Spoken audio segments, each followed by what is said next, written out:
Hello guys, panibagong araw, panibagong vlog. Ito na nga palang araw na sinimulan kong gawin ang aming cortina. Ang ating DIY cortina. Itutupi ko tong mga nilabhan ko nung nakaraang araw. Kasi tuyo na siya. Kapag wala nga ako sa kusina, ito naghahanap ako ng ibang magawa dito sa sala o di kaya malinisan. Ito nga pwede nang itupi, kaya sinimulan ko na itong tupiin.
Ito ang aming tanghalian, balisa na may kamatis at sibuyas, tapos paksiw na ulo ng isda. Maya-maya daw to, sabi ni mama. Pagkatapos nga namin mananghalian, itong kortina na aking sinimulan. Kasi nga matagal-tagal to, kasi manual ko siyang itatahi. Hinahati-hati ko nga muna yan.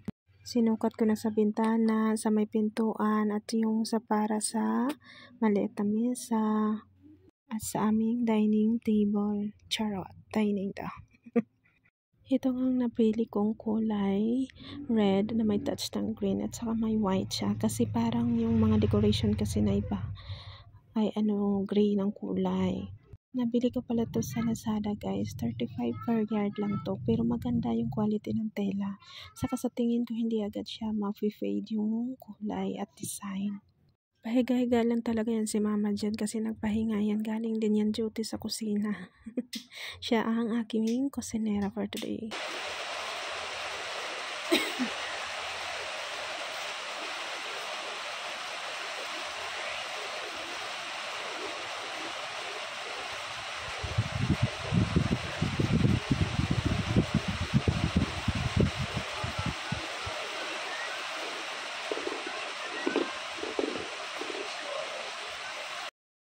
Kung naririnig nyo nga, sobrang lakas bigla ng ulan. Nandito na nga sinimulan ko na itong tahiin ang aking kortina. Bali, ang gagawin ko nga pala guys ay 2 pang pintuan, tapos 3 pang bintana. Single lang siya. Simpleng design lang naman gagawin ko. Tapos 1 pang dining table na maliit. Tapos 2 pang maliit na mesa para sa altar at dito sa bandang pintuan namin.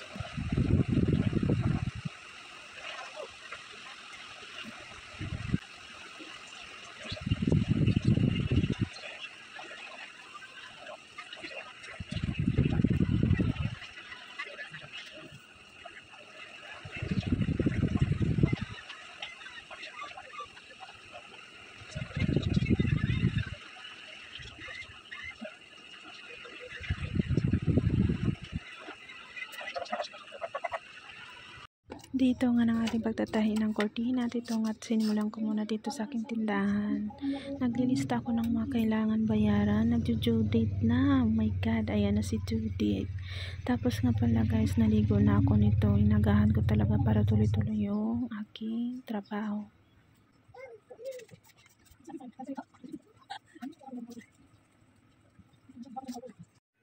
Continue ng ating task. Habang manonood ng TV. At napansin nyo ba guys, paniganyan ng uso ko kasi alam mo yun, ang gums ko. Ang dami niyang nasilabasan na yung parang singaw. Masakit siya, kaya maya inaanak ko na ang aking laway para hindi mag-try na mahapli. Laging tawag nito, nagagalaw ng aking tila. Huwag niyo napansin yung isa dyan guys, kasi ganyan yung assignment niya pag walang trabaho, pag walang customer, cellphone, all limited. Yan lamang po, hanggang sa susunod na vlog.